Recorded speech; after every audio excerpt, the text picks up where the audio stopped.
So I would like to ask the chair of Workshop A to come up and lead us through your results. Good afternoon, everybody. My name is Donna Dulo, and this is Michel, Lamontagne, and we did the safety workshop, Alpha, or Astro, or Aero, whatever you want to call it. And our primary mission was to discuss at the conceptual level what type of safety, processes, parameters, any types of safety that we need to implement inside of a starship. Because if we go in an interstellar starship, there's no turning back. And if we're 100 light years, 200 light years out, we can't turn back and fix something. So everything that we do in the starship has to encompass safety at all times. We can't have those 1% of accidents that are not prevented in the design. We have to be able to react instantaneously and solve our safety issues in operational time to ensure the viability of our mission. So basically what we did is we looked at a paper that I wrote for JBIS that was published, actually came out in July, on safety, reliability, resilience, and failure obviation. Now this safety paradigm that I wrote about has basically several concepts. The traditional safety and reliability, as well as the new concepts of resilience and failure obviation, which rely on past case studies as well as the organizational dimension integrated into your safety, so that we have a totally encompassing safety paradigm that starts at conceptual design and ends when the spacecraft docks at the destination. So what we did was we looked at a particular scenario. The scenario was a thermal incident where a radiator in the spacecraft breaks. And we needed to specify the incident because we couldn't attack the whole spaceship. I mean, even with just a small little parameter, we had a lot of discussion. So what we did is we took this radiator breakage and we presented many case studies in the past. Now in my research, I found well over 20 incidents of satellites, spacecraft that had thermal accidents. And what I did is I typed some of those up and put them in the workshop so people in the workshop would see some of the thermal incidents that have happened in the past, to use those to inform the designers and the spacecraft crew of potential failures. And then what we did was we, as a group, we looked at the various safety issues that may happen. We categorized them basically in two areas: the human factors, the human engineering, and the technological engineering. And we did those two tracks to see where we can have failures, because if you look at many failures across aircraft, across spacecraft, across ships, you see that in many cases it's not the technological factors, it's not the automation that fails, but the human interaction with the automation that fails.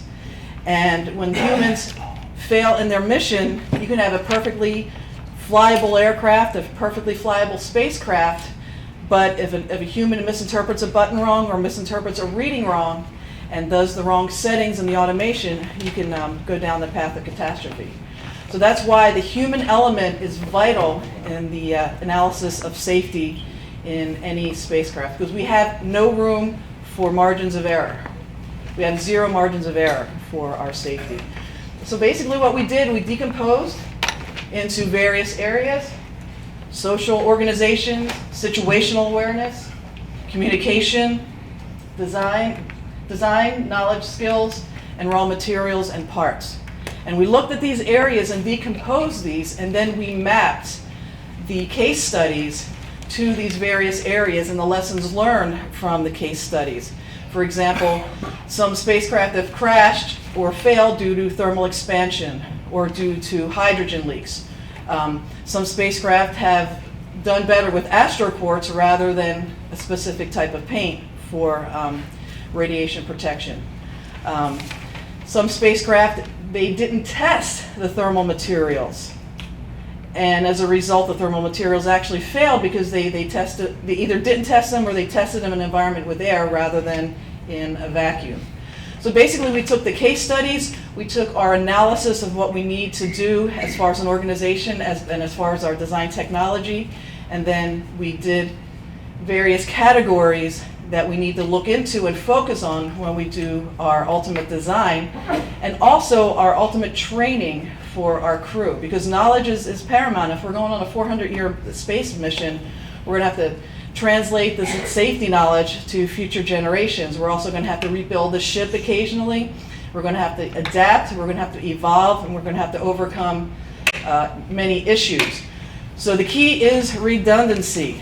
Okay, redundancy is good, and I'm going to say it, redundancy is good, because redundancy is very good. Redundancy is exceptional, as a matter of fact. And so we focused a lot of our thinking on redundancy, on the issues of time, on the issues of system evolution and adaptation, as well as the training, the knowledge, and the situational awareness of our crew. So do we have time for a question or two? Oh, you've got plenty of time. So are there any questions about how we attacked this problem? Can you give us some of your results? Yeah, what about results? Interesting results.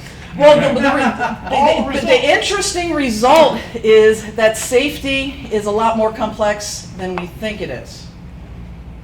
Because once you find one area of safety, that's going to evolve into many areas of safety. And every technological area of safety is going to map to humanistic areas of safety. And you have to think of everything when you're talking about humans. You have to talk about disgruntled employees. Is somebody going to sabotage the aircraft? You have to talk about things that are not predictable. Will a space object or a rock crash into the spacecraft? Will people be able to adapt the technology if there is a failure? And if there is a failure, how are we going to station our crew? And we figured that we would have 3 emergency crews, one acting on the incident, one observing, and then one basically off in the distant part of the spacecraft in case something goes wrong. Sir? Wait on the mic. Into the escape pods. No, I want everybody in the back.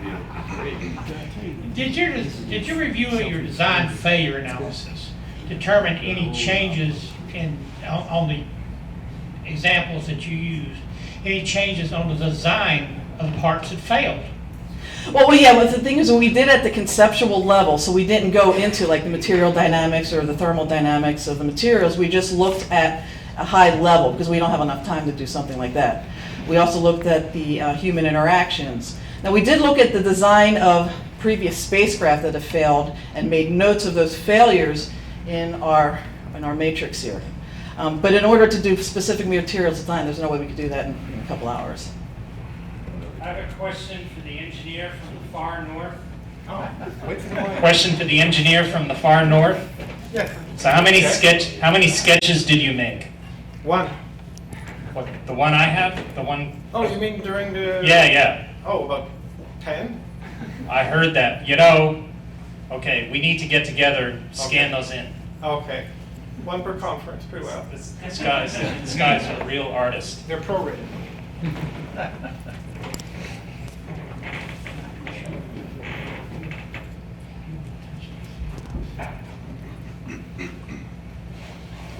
Do you guys look at advocating having multiple ships? I mean, that's the way the old navies used to do it, so that you have a failure in one, you have resources available to fix it. Yeah, we actually looked at resources. We did not look at multiple ships. Just because we just wanted to focus on this one area of failure. Because please note, we didn't look at the entire ship. We just looked at the failure of a radiator, and just that small area generated all of these safety issues. Now, if we looked at the entire system, we'd have context diagrams and matrices all around the room, and then the next room and the room's over there. Your board would have become self-aware. It would be very self-aware. We'd have to do an expert system or something like that. But we basically we focused specifically on one tiny area, and as a result, we came up with all these different areas, such as we did do spare parts over here in the raw materials and parts. We talked about tools, 3D printing, energy, spare parts, placing spare parts in different parts of the spacecraft in case one area was destroyed. Reproducibility, multi-use. If we were done with a part, we couldn't recycle it, we put it up in the front of shielding. rate balancing, etc. So we did address those, but not at a micro level.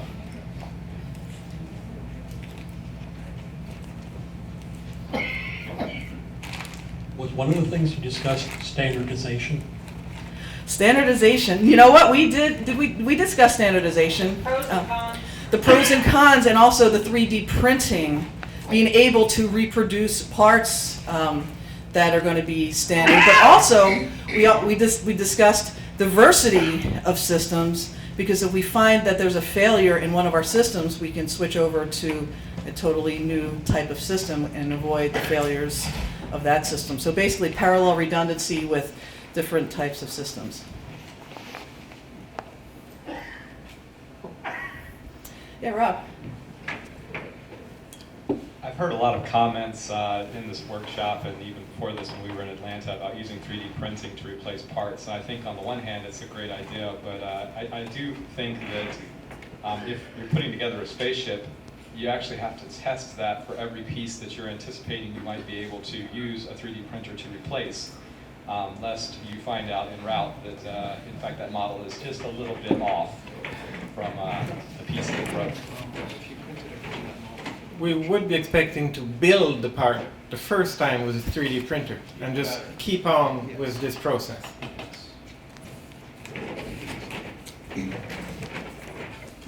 But the 3D printing does go with the standardization, and also some parts we wouldn't be able to, so we'd have to find some other design and construction mechanisms for those parts. So I mean, we'd have to have a definite shop somewhere in the spacecraft, because we would not be able to replace, or if we were going to another solar system, there wouldn't be any stops along the way to gather natural resources. So we'd have to be pretty self-contained, which is a distinct challenge. Maybe. Yes, Les? 3 minutes. 3 minutes. Any other questions? They have to be longer routes. Okay, no, overall, just let me emphasize this. Our focus was failure obviation and resilience. So we did look at past events, but realizing that some past events were using materials that we may not use in the future. So we look at past events for knowledge, but it's not definitive knowledge that you have to use all the time. It's knowledge that you can infer from, or learn from, or build from. Yeah. If we've got a moment, I'll ask you one kind Sure. of difficult question, perhaps. When we think about how to plan for errors, failures, whatever, I mean, we generally, like you said, look at stuff that's failed before and say, okay, we're going to fix all of those problems. But I mean, the thing that then kills you is the thing you didn't think about. So, the question then is how you design a system to recognize that there's a problem when it's not in this set of things you've seen before, and then determine what to do about it. And Well, that's the entire field of resilience engineering, to use past knowledge and current knowledge to generate foresight into events that, because Nancy Levinson, the great systems engineer, software engineer, basically said, we don't design a system we don't look at a system for what it does, we look at a system for what we don't want it to do, and that's the essence of safety. And so we're kind of being imaginative. Is a meteor going to hit us? Are we going to run into extra radiation? Is the pressure differential going to be too great? Is the temperature differential going to be too great? But the only way we can do that is to study case studies and then use our imagination to try to get foresight into the future. I'd like to I would just add that we planned on the simulation to be both training simulations, but also planning simulations and research of possible events. So the simulation would be a large part of basically the ship culture. And that would Can I address cover the what unknown? things that weren't planned. I'd like to address the unknown question. That is the real bottom line value of diversity. Because if you've gotten if you have misunderstood something, you have forgotten how or not learned how a system or particular process will react over such a period of time, or there's an unknown failure mechanism or something of that sort, diversity allows that to take out only the system that single problem then affects.